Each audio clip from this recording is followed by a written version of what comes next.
Olá, boa tarde a todos. Meu nome é Luiz Felipe. Eu estou aqui para apresentar para vocês Sistema Multiprogramação. Conteúdo da apresentação: surgimento da multiprogramação e seus conceitos inovadores. Conceitos de bufferização e spooling.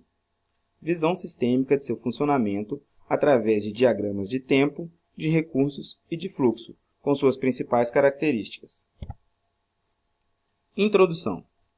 Temos visto ao longo deste curso a evolução dos sistemas operacionais, iniciando desde antes do surgimento dos primeiros sistemas, onde a programação era feita através de chaves e conectores. Percebemos que houve a necessidade de um sistema que gerenciasse os recursos do hardware e melhorasse o sistema de programação, surgindo assim o primeiro sistema operacional, o OpenShop. Vimos que ele apresentava diversos pontos críticos e que o principal deles era o desperdício de tempo que se tinha na preparação do equipamento para a execução de um programa. Diante disso, surgiu o processamento em lotes, ou Batch Processing. Já na década de 60, originou-se a ideia de que os computadores poderiam alternar a ordem de execução das tarefas, deixando de executá-las de modo sequencial. A esse contexto foi dado o nome de multiprogramação. A ideia era dividir a memória em várias partes, como uma tarefa diferente para cada partição. Enquanto uma tarefa esperava por um processo de entrada e saída de dados, o processador poderia realizar outra tarefa diferente. Se a memória fosse capaz de alocar diversas tarefas diferentes, o processador poderia ser utilizado até 100% do tempo, reduzindo o desperdício de tempo apresentado no modo sequencial. A figura a seguir representa o diagrama de tempo de um sistema de processamento em lotes de modo sequencial. Repare que os círculos tracejados representam o tempo de espera do processador por um processo de entrada e saída de dados. Como podemos ver na figura, esses círculos tracejados representam o tempo que o computador ficava ocioso. Aqui o processador executava sua função, aqui o processador ficava ocioso. O processador executava uma nova tarefa, ficava ocioso esperando aqui a saída de dados ou a impressão do resultado. Esse tempo, novamente, ele voltava a ficar ocioso enquanto fazia a leitura do programa, entrada de dados. Inovações eletrônicas. Aliada a essa ideia, surgiram várias inovações tecnológicas que permitiram que a multiprogramação fosse colocada em prática, principalmente as inovações no campo da eletrônica. Enquanto que na geração dos sistemas BETS, os computadores utilizavam de transistores individuais, na geração dos sistemas de multiprogramação surgiram circuitos integrados, CIs, além da substituição das fitas magnéticas por discos magnéticos, que tornou os computadores mais baratos e mais populares. O principal computador desta geração foi uma família de computadores denominadas System 360. A diferença entre os equipamentos estava no hardware, onde era possível alternar a quantidade máxima de memória, velocidade do processador, número de dispositivos de entrada e saída, dentre outros. Em todos eles, o sistema operacional era o OS 360. O resultado dessa experiência foi um sistema extremamente complexo, que chegou a ser 2 ou 3 vezes maior do que o anterior, o FMS. Como eram milhões de linhas de código assembly escritas por diversos programadores distintos, ocorreu o que já era de se esperar: inúmeros erros, os quais precisavam ser revistos continuamente para tentar sanar os problemas. Apesar dos erros, o OS 360 atendia razoavelmente bem a maioria de seus clientes. Diagrama de recursos. Aqui nós temos os recursos que eram utilizados pelo Sistema Operacional Multiprogramação. Aqui era feita a leitura de cartões, onde ele passava por um buffer de leitura. Esse buffer era uma memória temporária, na qual armazenava os dados lidos aqui pela leitora. Depois ele passava pelo spool-in, e então era salvo em disco. Quando ele já estivesse residente em disco, o loader era responsável em carregar esse sistema na memória. Com o sistema já residente em memória, o processador realizava o seu trabalho, fazia o processamento dos dados. Quando era necessário, solicitava um pedido de entrada ou saída de dados do disco. Se fosse entrada, esse processo de entrada e saída retornava para a memória e realizava o processo de novo. Se fosse de saída, ele ficava residente em disco, passava por spool out, vinha para o buffer de impressão e a impressora imprimia os relatórios, os resultados dos programas. Recursos da multiprogramação. Leitura de cartões. Recebe os dados de entrada provenientes do usuário e preenche os buffers, região de memória temporal, de entrada com as informações do programa de usuário, lógica de programação e dados.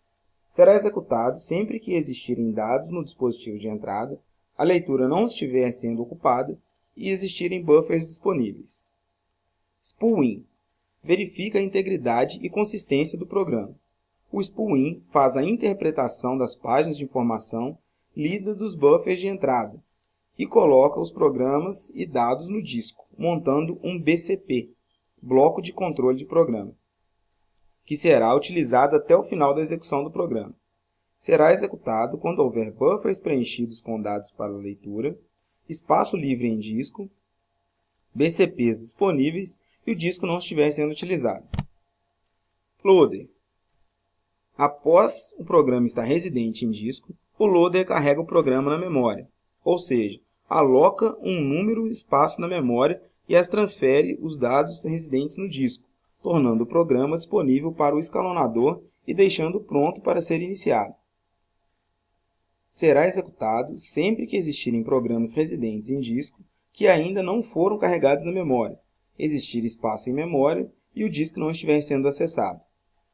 Memória é o dispositivo que permite o computador guardar temporariamente as informações referentes aos programas. Apesar da queda significativa do preço da memória primária, ela ainda é mais cara do que a memória secundária, no caso, o disco. Entrada e saída. Permite trazer o conteúdo do disco para a memória ou remeter para o disco as páginas de impressão previamente preparadas. Para realizar este processo, é preciso que o disco não esteja sendo utilizado e haja solicitação de leitura ou escrita por algum programa de usuário. Spool out. Este processo é encarregado da saída de um programa do sistema. Ele carrega o conteúdo das páginas do disco, programas, dados e resultado, em buffers para impressão. Será executado após o término da execução do programa e o disco não esteja sendo utilizado. Impressão. Sua tarefa é comandar a saída dos dados dos buffers, sempre que houver buffer preenchido para impressão e o dispositivo de saída não estiver sendo utilizado. Descrição do fluxo.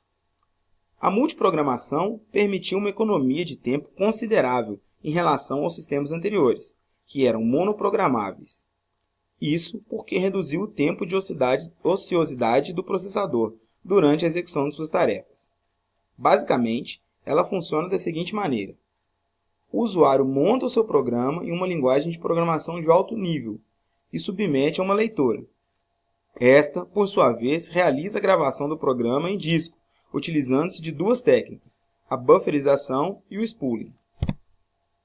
Bufferização consiste basicamente em alocar os dados em uma memória temporária, a qual é mais rápida do que a leitora.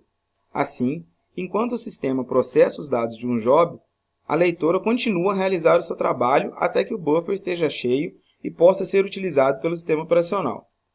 Esta técnica deve-se ao fato de que a leitora de cartões e o processador são assíncronos, ou seja, trabalham em tempos e velocidades diferentes. Spooling. Spooling é uma técnica similar à bufferização, porém, ela se utiliza de uma região do disco para armazenar os dados vindos dos buffers, após verificar a consistência dos dados e montar o BCP, bloco de controle de programa. Esta é uma função fundamental, pois quando os dados são lidos diretamente da leitora ou do buffer, eles devem ser executados de modo sequencial, ou seja, não é possível executá-los fora de ordem. Já, quando os dados são provenientes do spooling, eles são alocados em disco através dos BCPs e podem ser executados em qualquer ordem que o sistema operacional decidir, através da técnica de escalonamento de jobs. Assim que os programas ficam residentes em disco e passam a concorrer pelo uso do processador, é utilizada uma técnica de escalonamento, que nada mais é do que uma política de decisão de qual job será executado. Um bom escalonamento deve garantir que todos os processos tenham acesso ao processador, manter o processador ocupado a maior parte do tempo e maximizar a quantidade de processos executados por unidade de tempo, garantindo que os vários jobs concorrentes não afetem uns aos outros. Desse modo, os programas de usuário poderiam ser executados de modo intermitente, permitindo um maior aproveitamento do processador. Ao final do processamento, os dados eram transmitidos ao spool de saída, que por sua vez preenchia um buffer de impressão, o qual disponibilizava os dados para uma impressora. Diagrama de fluxo. Primeiro, iniciava-se o programa. O programa iniciado era feita a leitura do código. O código era lido e armazenado num buffer de leitura. O buffer de leitura, por sua vez, passava os dados para o spool-in. O spool-in era encarregado de montar os BCPs, blocos de controle de programa, e armazenava os dados em disco. Com o programa já residente em disco, ele era lido pelo loader. O loader era responsável em carregar o programa em memória. Com o programa já carregado em memória, ele passava a ser executado através de uma técnica de escalonamento. O escalonamento verificava qual processo de qual programa seria executado. Caso ele necessitasse de uma entrada ou saída de dados, ele fazia essa solicitação ao disco e retornava para o escalonamento. Terminado o processo, ele vinha para o spool out, que por sua vez disponibilizava os dados a um buffer de impressão, que disponibilizava os dados à impressora. Quando os relatórios eram imprimidos, encerrava-se os programas. Diagrama de tempo. O diagrama de tempo do sistema multiprogramação nos mostra como as tarefas eram realizadas em função do tempo. Podemos notar que os intervalos de tempo eram divididos entre os programas, ou seja, havia uma certa comutação entre os jobs durante a execução das tarefas. Note que na figura a seguir, os jobs não são executados de modo sequencial, pois eles concorrem para o uso do processador, conforme o algoritmo de escalonamento. Nesse caso, teríamos aqui três jobs sendo executados ao mesmo tempo. Era executado então o processamento do job 1, enquanto o job 1 esperava por um processo de entrada e saída, o processador executava o job 2. Enquanto o job 2 esperava um procedimento de entrada e saída, o processador executava o job 3. O job 3, então, esperava um procedimento de entrada e saída. Ele retornava para o job 1. Continuava a execução, uma vez que o procedimento de entrada e saída já tivesse concluído. Ao compararmos os diagramas de tempo entre os sistemas monoprogramáveis e os sistemas multiprogramáveis, fica mais fácil a visualização do ganho de tempo entre os programas, sendo executados de modo sequencial e de modo concorrente, uma vez que a utilização do processador passa a ser maior no sistema de multiprogramação. É claro que a utilização do processador depende de alguns fatores, como o algoritmo de escalonamento, a quantidade de programa disponível na memória, entre outros. Porém, o ganho de tempo de processamento é muito maior com esse tipo de sistema. Então, aqui um sistema monoprogramável, onde ele executava as tarefas de modo sequencial, e aqui um sistema multiprogramável, conforme a gente descreveu no slide anterior. Continua no próximo módulo, tempo compartilhado. Aguardo vocês lá e bons estudos a todos!